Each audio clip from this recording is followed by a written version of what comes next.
Hey everyone, just wanted to let you know that I bought an invisibility cloak and I've used it in this scene. No, not really. Well, how did I do it in Final Cut Pro? I'll show you right now in this movie. Take a look. So what do we need to create this cloaking effect? Okay, first of all you need some background. I'm using something from an Injustice video game. You can use anything you want.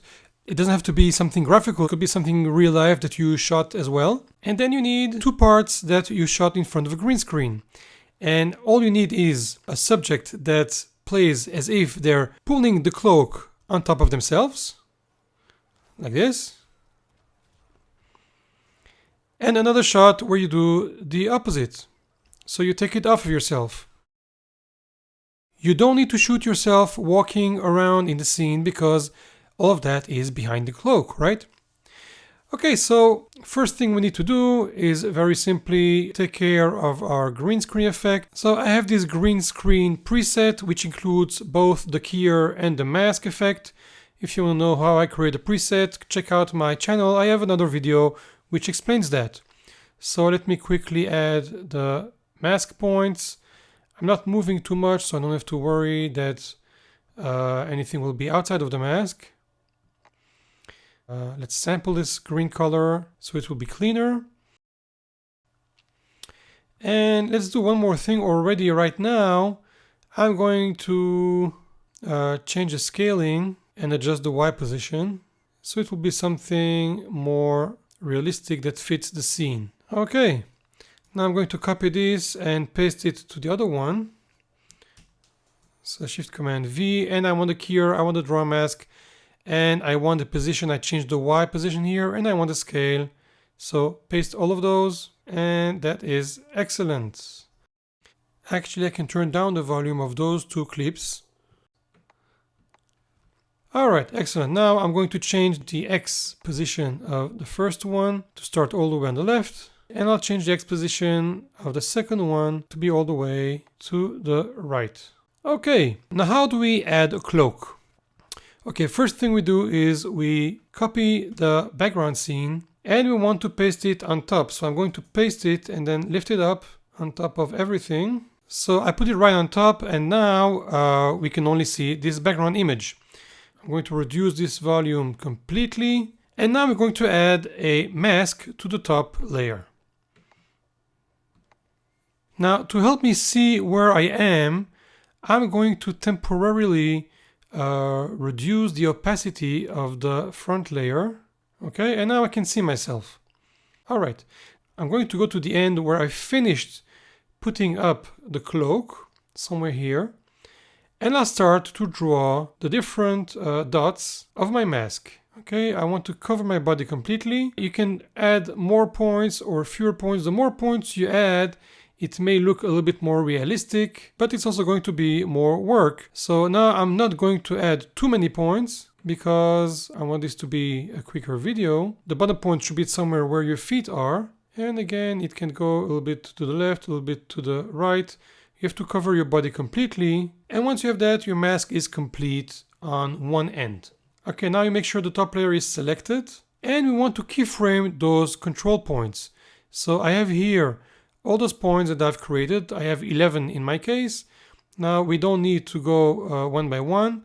I just set a keyframe for all the control points.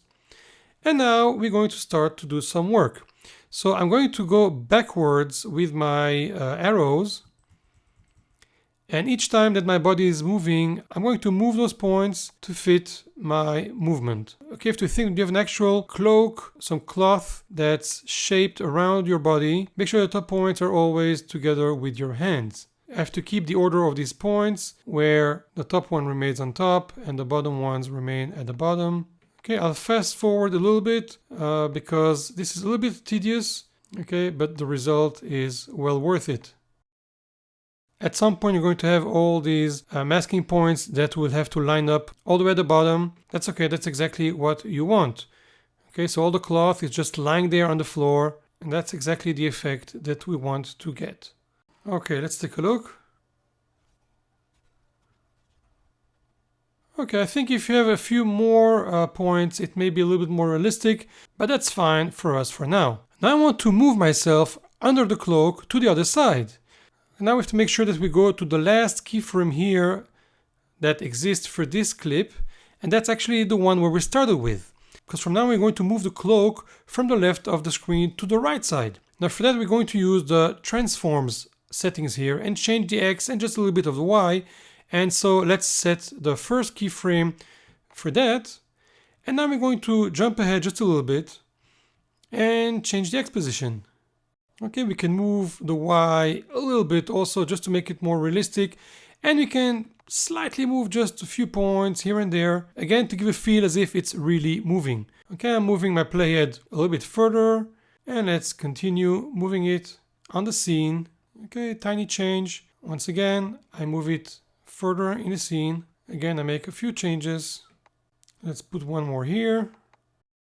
Okay, now the next one, we're going to have to put it right where you see the person removing the cloak once again. So I have to find the correct spot, somewhere here. Now move the mask to coincide exactly with where the body stands. Okay, so I have to put it down, something like this. Make sure that the points are again covering the body. And now, once again, I'm going to use the arrow keys and every now and then move forward and move those control points to reset the keyframes as I'm removing the cloak. Okay, so I'm going to once again fast forward and continue once I finish setting all those key points. Okay, once we're done, now let's set the opacity back to 100% and let's see what we got.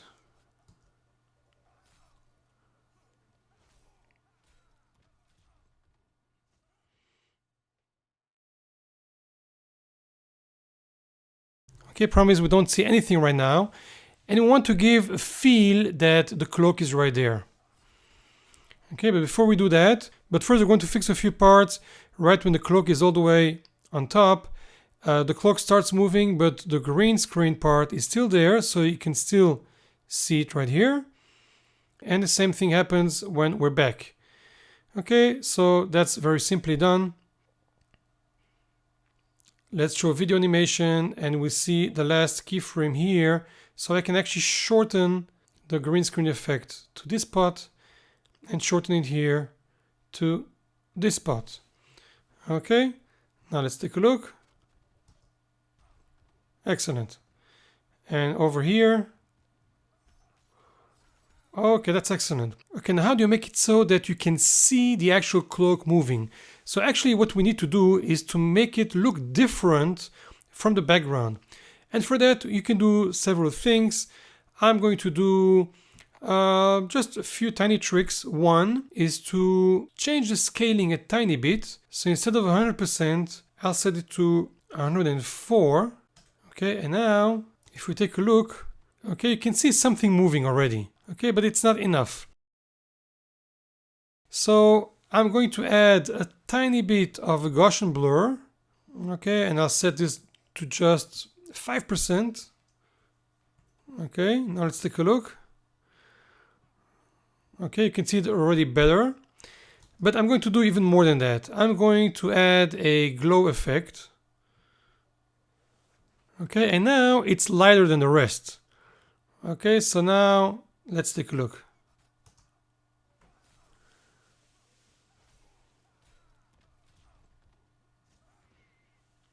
Not bad, huh?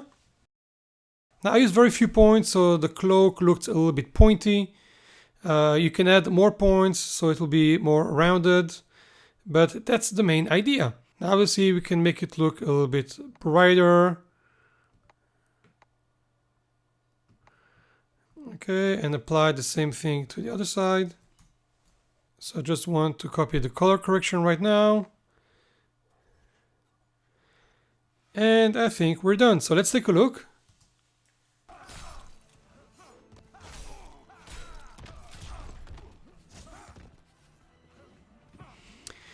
Okay, so I think that's excellent.